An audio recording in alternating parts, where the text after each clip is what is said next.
Naniniwala si PNP Chief General Nicolas Torre III na posibleng masibak sa serbisyo ang mga overweight na pulis.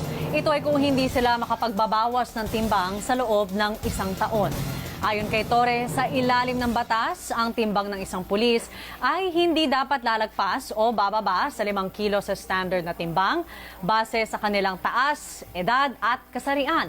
Kabilang ang pagbabawas ng timbang sa mga unang direktiba ni Torre mula noong maluklok siya bilang bagong PNP chief.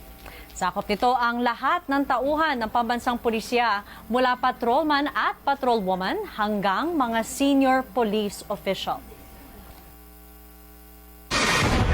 Niya na-adjust yan kasi may build niya eh. Hindi pwedeng sabihin na overweight ka dahil ganito. Dahil big bone ka. Pag big bone ka, i-consider yan ng standard kasi may medical basis ang mga pinagagagawa dyan. At tatamaan talaga dyan. Yung talagang mataba na hindi nag-exercise at hindi nag-dieta.